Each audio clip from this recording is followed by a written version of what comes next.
Welcome back. State bank का हुकूमती हिदायत पर IT एक्सपोर्टर्स और फ्री लांसर्स के लिए रिलीफ पैकेज। बरामदात के लिए हर बार फॉर्म R जमा करवाने की पाबंदी खत्म।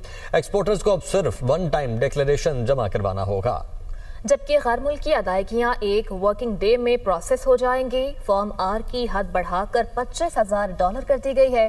स्टेट बैंक के मुताबिक नए इक़दामात से फ्रीलांसर्स के लिए कारोबार करना मजीद आसान हो जाएगा। मजीद क्या तफसीलात सामने आई हैं, जान लेते हैं। हरीम जदून हमारे साथ मौजूद हैं। जी हरीम।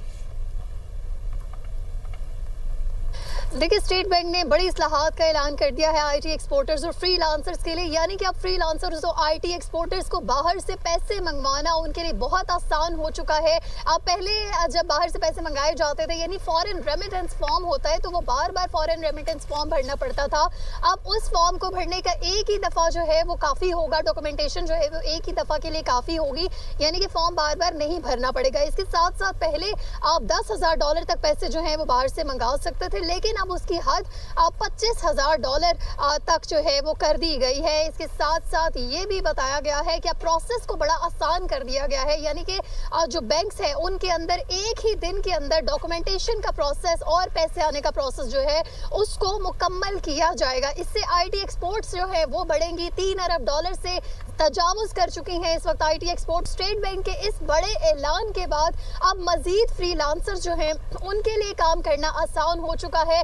तो ये बड़ी खुशखबरी जो है वो सामने आई है। इसके साथ साथ शिकायत के अजाले के हवाले से भी काम किया जा रहा है, और स्टेट बैंक ने ये जो ऐलान किया है आज फ्रीलांसर्स के लिए और IT एक्सपोर्टर्स के लिए, इस पे वजारत जो है वो उन्होंने भी उसका खैर मकदम किया है और ये बताया है कि इससे IT एक्सपोर्ट्स और पाकिस्तान को फॉरेन रेमिटेंसेस के हवाले से बहुत फ़ायदा पहुंचने जा रहा है। और इस अमल की आसानी के बाद यकीनन पाकिस्तान में जो तरसीलात ज़र है उनमें भी इजाफा देखने में नजर आएगा। ठीक है, तरसीलात ज़र में भी इजाफा देखने में आएगा। बहुत शुक्रिया हरीम जदून, आप हमें अपडेट कर रही थी। और कौमी